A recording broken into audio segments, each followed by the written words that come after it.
खत्म वेपन भंडार, अमेरिका मांगे उधार। अरे वाह, क्या लाइन लिखी है, ये देखिए अब आप। बिल्कुल ठीक बात। क्यों? क्योंकि पहली खबर इसी से जुड़ी है, यूक्रेन युद्ध की सबसे बड़ी खबर।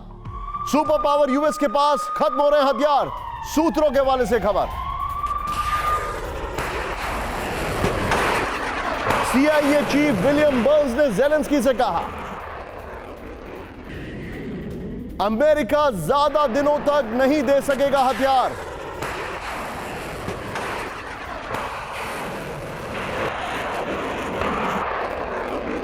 बर्न्स अचानक पहुंचे कीव।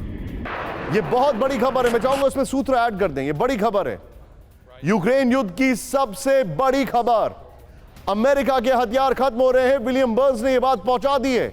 इस सब के बीच में एक और बड़ी खबर सीधे आई है, इजराइल के विदेश मंत्री एली कोहन भी पहुंचे कीव। ये देखिए अब आप, 11 महीने में पहली बार कीव के दौरे पर इजराइल का कोई लीडर। विजुअल्स के साथ दिमित्रो कुलेबा के बुलावे पर कीव पहुंचे हैं एली कोहन। कीव में इजराइल और यूक्रेन के बीच हो सकता है कोई बड़ा समझौता, लेकिन आयरन डोम नहीं मिलेगा। एक साथ अचानक CIA चीफ और इजराइल के विदेश मंत्री के कीव पहुंचने की खबर चौंकाने वाली है या नहीं है? क्यों? क्योंकि ज़ेलेंस्की खुद ज्यों हैं, मासूद का हाथ पहले से बताया जा रहा है, और अमेरिका और इजराइल साथ है। लेकिन इसकी टाइमिंग, सवाल क्या क्या है, सीधे देखिए। अब सवाल जो है वो ये है, अचानक CIA chief William Burns Kyiv क्यों पहुंचे? क्या जरूरत थी इनको जाने की? CIA चीफ के साथ इजराइल के विदेश मंत्री कीव क्यों पहुंचे? क्या यूएस के पास यूक्रेन को देने के लिए हथियार नहीं है? क्या अब इजराइल यूक्रेन को हथियारों की सप्लाई करेगा? इजराइल की इस युद्ध में एंट्री असंभव है, इनडायरेक्टली एंट्री ऑलरेडी है। अब देखते हैं रिपोर्ट क्या कहती है।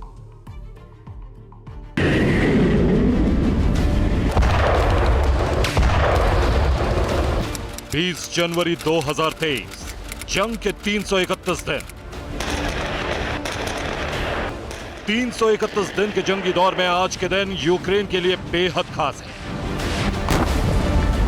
क्योंकि एक नहीं, एक साथ कीव से 2 बड़ी ब्रेकिंग न्यूज आई हैं। Breaking news number 1, CIA chief secret दौरे पर कीव पहुंचे।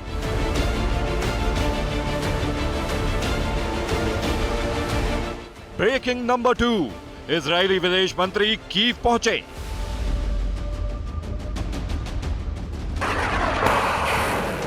ग्यारह महीने की जंग में ऐसा पहले कभी नहीं हुआ।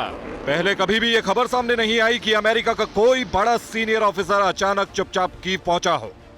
अब सवाल यह है कि प्लान क्या है जिसे अमेरिका छिपा रहा है? क्या अमेरिका यूक्रेन वॉर को लेकर पैनिक मोड में आ गया है? क्योंकि बाइडेन के दूत CIA chief William J Burns ने जो ज़ेलेंस्की को कहा वो हैरान करने वाला है। द वॉशिंगटन पोस्ट की रिपोर्ट में दावा किया गया है कि CIA के डायरेक्टर विलियम बर्न्स ने ज़ेलेंस्की से क्लियर कहा है कि अमेरिका ज्यादा दिनों तक यूक्रेन को हथियार नहीं दे सकेगा। लिहाजा विलियम बर्न्स ने ज़ेलेंस्की को अलर्ट भी किया है। वॉशिंगटन पोस्ट के हवाले से सनसनीखेज खुलासा हुआ है कि समय रहते अमेरिका ने यूक्रेन को रूसी प्लानिंग की जानकारी भी दे दी है। विलियम बर्न्स ने जोर देकर कहा है कि वॉर की अर्जेंसी को देखते हुए उसी वक्त बैटलफील्ड में मदद पहुंचाना अब कठिन होगा। जाहिर है अभी तो इस युद्ध के विस्तार की आशंका जताई जा रही थी कि अमेरिका ने यूक्रेन को हथियारों की सप्लाई को लेकर डायरेक्ट संकेत दे दिए।